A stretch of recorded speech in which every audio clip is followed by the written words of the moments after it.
Subscribe करें हमारे YouTube channel साधना gold को और पाएं वीडियोस सबसे पहले।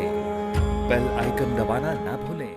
दो तरीके से पूजा होती है। एक होती है मानसिक उपासना, और मानसिक उपासना के बाद एक उपासना होती है वो हम जो पूजा अपने आसपास देख के चीज़ों पर करते हैं, सारी चीज़ें उसके अनुसार होती हैं।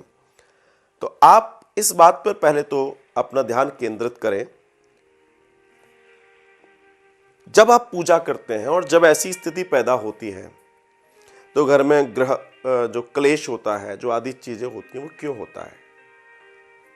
इसका एक कारण ये भी हो सकता है कि आप जरूरत से ज़्यादा अगर समय पूजा में बैठेंगे तो घर के कार्यक्रम डिस्टर्ब हो जाते हैं।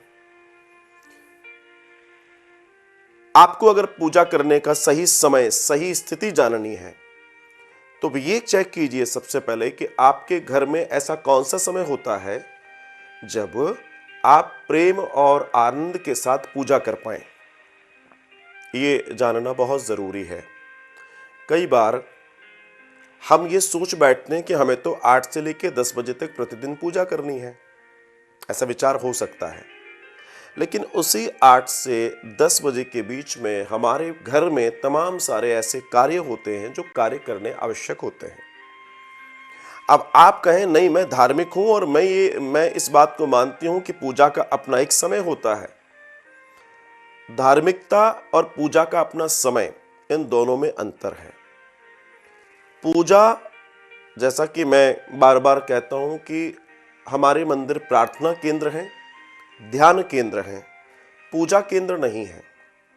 मैं फिर आप सबसे अपील करना चाहता हूं, प्रार्थना कीजिए, ध्यान कीजिए। आपके घर में मंदिर हैं या आप बाहर मंदिरों में जाते हैं, आपका पहला काम है वहां बैठ के ध्यान लगाएं। आप किसी मंदिर में प्रवेश करें, प्रवेश करके उसकी सीढ़ियों को प्रणाम करें और बड़े भाव से आप अंदर प्रवेश करें। प्रवेश जब कर रहे हैं तो आप वहां एक बड़ा सा बैल, घंटा लगा हुआ है या घंटी लगी हुई है, आप उसको बजाएं जरूर। घंटी की जो आवाज है, उसका जो जिस तरह से उसको बनाया गया है, पिरामिडिकल, आपने देखा होगा, एक पिरामिड की तरह होती है घंटी। जब उसमें घंटा बजाया जाता है तो उसकी जो ध्वनि होती है वो मेडिसिन बन जाती है।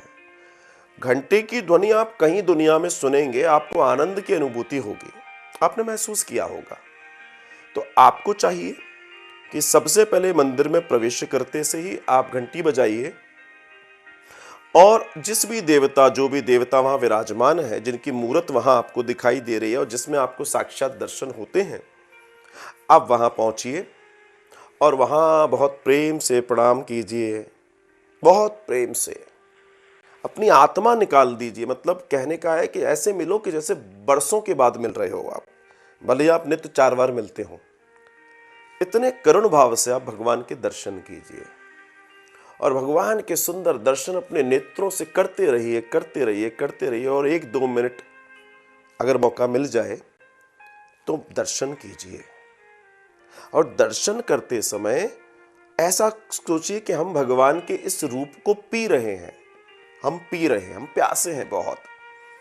और फिर उस मूर्त का ध्यान करके उस मंदिर के प्रांगण में, हॉल में, चौक में, जहां आपको अच्छा लगे वहां कुछ देर बैठिए और बैठकर जो आपने अभी आपके गोविंद की, भगवान की मूर्त का दर्शन किया है, उस दर्शन को आपने भर लिया अपनी आंखों में। अब आपको क्या करना है? अब नेत्र बंद करने हैं और नेत्र बंद करके बड़े प्रेम और भाव के साथ आप बैठ जाइए और उस कोने में बैठ के भगवान का ध्यान कीजिए। जितना पवित्र मन से आप ध्यान करेंगे, आपके जीवन में उतना कल्याण होगा।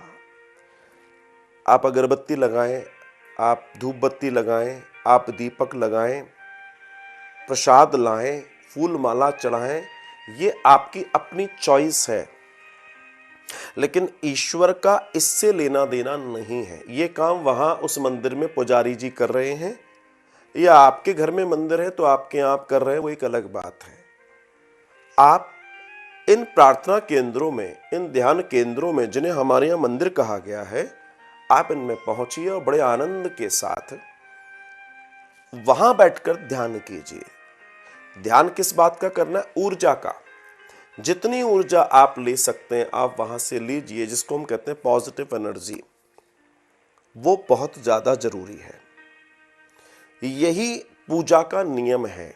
हमारी और आपकी, साधारण मनुष्य की जो पूजा है, वो पूजा दरअसल प्रार्थना है, वो पूजा दरअसल ध्यान है। इस बात को हम भूले हैं, इसलिए समस्या है।